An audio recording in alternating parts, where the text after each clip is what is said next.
pembelajaran pada bulan November 2015. Itu selama 3 hari. Pertama jadi materi pertama jurnalistik warga, yang kedua tentang YouTube urban farming, dan yang ketiga membuat video pendek. Selama 3 hari itu salah satunya sehari itu kita diajarin bagaimana caranya bercocok tanam, bagaimana caranya mencampur tanah, bagaimana supaya tanaman itu bakal subur. Nah, karena anggota saya juga anggota baru, makanya saya share semuanya yang udah dijelasin, yang udah diajarin sama program ini, dan alhamdulillah kita udah berhasil lah dibilangnya gitu ya, kayak udah sering panen juga, dan tanaman kita juga alhamdulillah subur, dan kepala sekolah kita juga jadi ngedukung buat acara-acara tentang YouTube. Okay.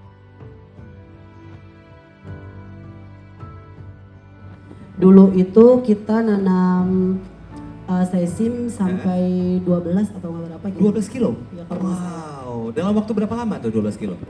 Ya itu 3 bulan atau 2 bulan. 3 bulan atau 2 sekitar bulan? segitu ya. Oke.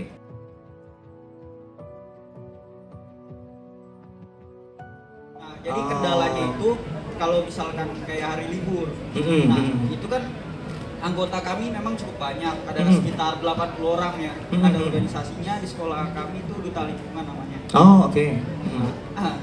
Nah di situ tuh kita bagi jobnya, jadi setiap hari itu ada jadwal piket kirap. Kalau kendala lainnya juga terkadang kalau misalkan hujan ya, misalkan tanaman yang baru dipindahkan ke media urban farming itu. Nah, ketika hujan besar kan itu masih masih kecil gitu, masih bisa, kalau misalkan nanti tetesan hujan kan tekanannya tinggi. Sehingga kalau misalnya tanam itu bisa layu gitu. Karena kan sudah ada pelatihan sendiri dari program ini. Jadi itu pas sudah 3 hari kan dari bilang, itu sebulan kita walaupun kalau kita sering ngelakuin, itu bakal lebih keinget, lebih hafal sendiri dibanding kita belajar teori-teori.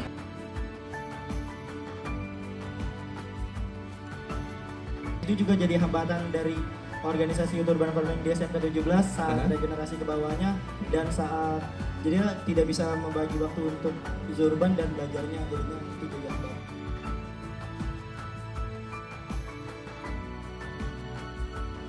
Kalau yang saya harapkan sih semoga program ini lebih baik lagi ya Kak ya.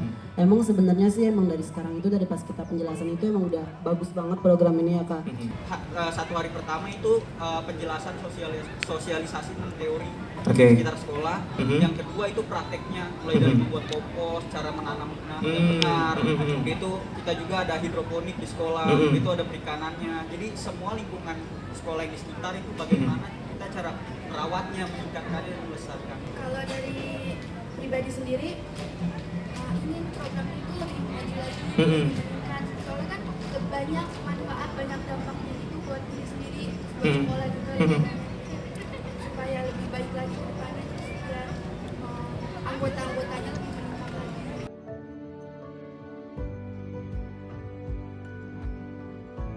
Kalau menurut saya sih program ini udah cukup baik. Jadi yang kurang itu tinggal orangnya aja gitu yang menjaga konsistensinya, biar lebih komitmen ya. Lebih komitmen lagi untuk meningkatkan sektor. Kalau menurut saya sih emang programnya tuh dari awal udah bagus banget Kak, tapi di sini kekurangannya mungkin dari promosinya aja kurang bikin orang menarik gitu, orang tertarik. Maksudnya kan kalau kita nggak ngerti inti dari program ini juga kan kita nggak bakalan begitu tertarik sama program ini. Jadi maksudnya buat masyarakat atau siswa-siswa yang lain juga nggak begitu ngerti sama program ini gitu.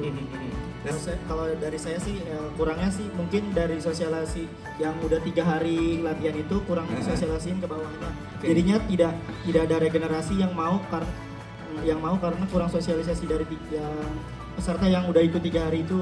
Jadi kurang sosialisasi untuk ke peserta bawahnya, biar gimana caranya juga yang peserta 3 hari itu harus ikut sosialisasi ke bawahnya lagi untuk regenerasi anggota baru ya.